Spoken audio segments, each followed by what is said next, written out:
और अब बात पश्चिम बंगाल की, जहां एसआईआर को लेकर ममता बनर्जी का क्रोध और चुनाव आयोग से विरोध दोनों जारी है। अब एक बार फिर टीएमसी ने चुनाव आयोग पर बीजेपी के इशारे पर काम करने का आरोप लगाया और एसआईआर की प्रक्रिया पर सवाल उठाए।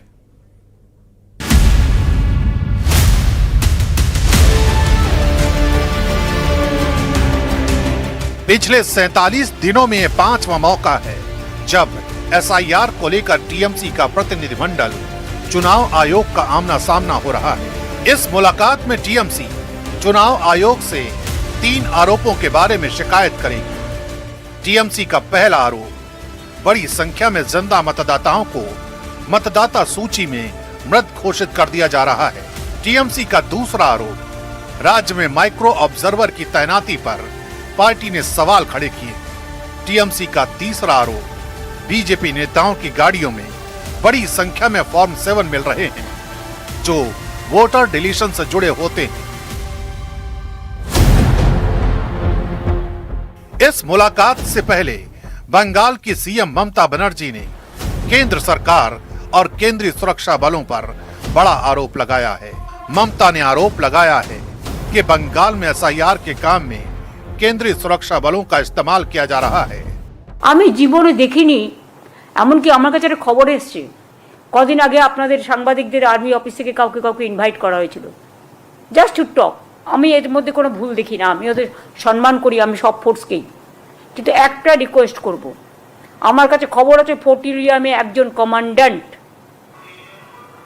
এসআইআর এর কাজ করছে এবং বিজেপি করছে, বসে পার্টি অফিসের কাজ করছেন। প্লিজ আপনাদের কাছে হাত জোড় করে রিকোয়েস্ট করব, এটা করতে যাবেন না। ममता के इस आरोप पर बीजेपी ने पलटवार किया और आरोप लगाया कि ममता बनर्जी लगातार देश के सुरक्षा बलों का अपमान कर रही है।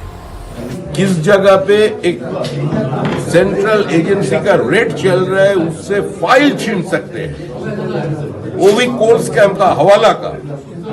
अपने पार्टी का जो अपराधी तकते हैं उसको बचाने के लिए जो मुख्यमंत्री इसी स्तर पर गिर सकती है तो उस मुख्यमंत्री के लिए सेना के बारे में वो ऐसे बोले, ये नया क्या? इसका पहले भी वो सेना के बारे में ऐसे आप सब बोले हैं। ये पहली बार नहीं है कि ममता बनर्जी किसी और को, केंद्रीय सरकार को वो दोषी ठहरा रही है।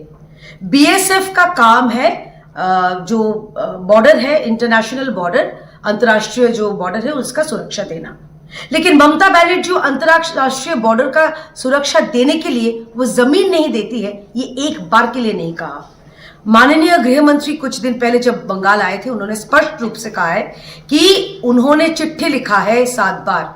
उनके तरफ से, उनके दफ्तर से जो सेक्रेटरी साहब है वो आए थे 4 बार, बैठक करके गए हैं जमीन मांगने के लिए। ममता बनर्जी ये नहीं बोलती है। बार बार एसआईआर को लेके इतना डर क्यों है? बार बार इतना सारा उसके पास अभी बीजेपी ऑफिस चला रहा है, कभी शुभेंदु अधिकारी कर रहा है, कभी अमित शाह जी का ऊपर आक्रमण चल रहा है, अभी फोर्ट विलियम में चला गया आर्मी के ऊपर। मतलब किसी का सम्मान नहीं है। एसआईआर ऐसा पूरा देश में चल रहा है, कोई जगह में कोई नहीं बोल रहा है, तो मुख्यमंत्री को इतना क्यों दर्द हो रहा है? क्योंकि उसका डर है। इस टाइम में एसआईआर में जो लोग 58 लोगों का नाम बाद गया है, क्योंकि 40 लाख का तो आसपास में हम लोग का डिफरेंस था, वो तो हम लोग कवर हो गया, 58 लाख हो गया, तो जीतने का भी कुछ रास्ता है ही नहीं, इसलिए ये सब बोल रहा है।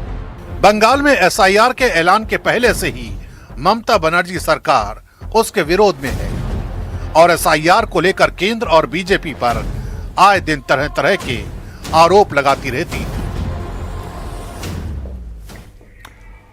और अब बात चीन की, जिसके मुद्दे पर कांग्रेस में 2 फाड़ हो गया है और कांग्रेस के 2 विभाग आमने सामने आ गए। पूरी खबर क्या है इस रिपोर्ट में आपको दिखाते हैं।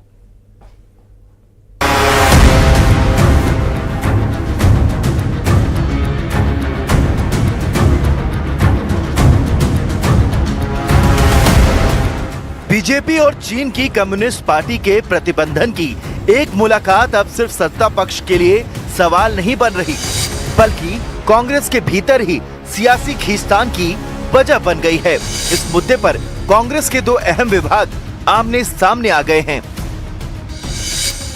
पार्टी के मीडिया विभाग और विदेश विभाग के बीच मतभेद खुलकर सामने आ गए हैं। सूत्रों के मुताबिक विदेशी विभाग के प्रमुख और वरिष्ठ नेता सलमान खुर्शीद ने मीडिया विभाग के प्रमुख पवन खेड़ा की शिकायत सीधे पार्टी आला कमान से की है। सलमान खुर्शीद कांग्रेस के विदेश विभाग के अध्यक्ष हैं और उनकी नाराजगी की वजह है पवन खेड़ा द्वारा चीनी प्रतिनिधिमंडल के बीजेपी नेताओं से मुलाकात पर सार्वजनिक सवाल खड़े करना। सलमान खुर्शीद का मानना है कि ये परंपरा रही है, चीनी डेलीगेशन हिंदुस्तान की पॉलिटिकल पार्टियों से मिलता ही है। इस पर सवाल खड़ा करना ठीक नहीं, बल्कि चीन की सरकार से सवाल पूछना चाहिए। ऐसे में अब ये सवाल उठने लगा है कि आखिर कांग्रेस पार्टी की चीनी डेलीगेशन को लेकर आधिकारिक लाइन है क्या। यह टकराव इसलिए भी अहम हो जाता है क्योंकि भारत आए चीनी प्रतिनिधिमंडल से कांग्रेस के विदेश विभाग के प्रमुख सलमान खुर्शीद ने भी मुलाकात की थी। ऐसे में पार्टी के भीतर अलग अलग संदेश जाने लगे। पवन खेड़ा ने बीजेपी और चीन की कम्युनिस्ट पार्टी के बीच बंद कमरे में हुई बैठक पर सवाल उठाए। उन्होंने पूछा कि क्या इस मुलाकात में सीमा विवाद जैसे गंभीर मुद्दों पर भी बातचीत हुई या नहीं। दूसरी ओर सूत्रों के मुताबिक सलमान खुर्शीद का मानना है कि राजनीतिक दलों के बीच ऐसी मुलाकातें गुडविल जेस्चर होती हैं और कूटनीतिक परंपरा का हिस्सा मानी जाती हैं। उनका तर्क है कि चीनी प्रतिनिधि। नमस्कार, बहुत स्वागत है आपका। खबर असरदार देख रहे हैं आप और मैं हूं आपके साथ ऋतु सिंह। मैं हूं आपके साथ प्रशांत कटारे और सबसे पहले बात जमीयते उलेमाए हिंद की। तो जमीयत उलेमाए हिंद के अध्यक्ष मौलाना अरशद मदनी ने कांग्रेस पर बड़ा आरोप लगाया है। अरशद मदनी के मुताबिक आजादी के बाद कांग्रेस ने सांप्रदायिक ताकतों के साथ नरमी बरती, जिसके चलते ये ताकतें मजबूत हुई।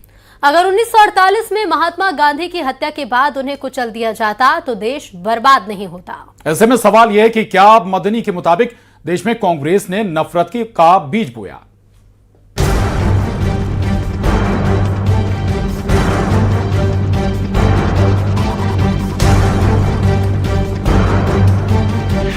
सियासत में एक और भड़काऊ मुद्दे की ताजा एंट्री हुई है और बड़ा सवाल कांग्रेस पर उठा है। जमीयत उलेमाए हिंद के अध्यक्ष मौलाना अरशद मदनी कह रहे हैं कि कांग्रेस ने आजादी के बाद धर्म के आधार पर नफरत की राजनीति के खिलाफ नरम रवैया अपनाया, जिससे सांप्रदायिक शक्तियां मजबूत हुई और देश को बड़ा नुकसान पहुंचा। 1948 में महात्मा गांधी की हत्या के बाद अगर सांप्रदायिकता का सिर शक्ति से कुचल दिया जाता तो देश को तबाही और बर्बादी से बचाया जा सकता था।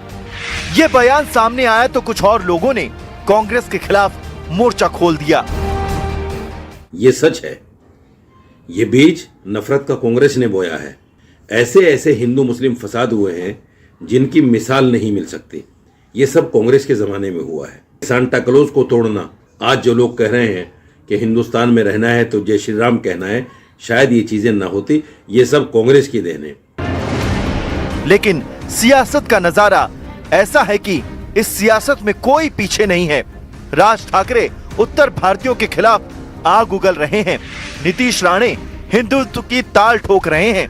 ओवैसी को हिजाबन पीएम चाहिए और डीएमके सांसद दयानिधि मारन बंटवारे की लकीर को और आगे ले गए। वो कह रहे हैं कि साउथ की लड़कियां शिक्षित होती हैं, नॉर्थ में उन्हें गुलाम की तरह रखा जाता है, उनका काम रसोई और बच्चे संभालना है। सवाल है कि ऐसी बंटवारे वाली सियासत से देश का भला होगा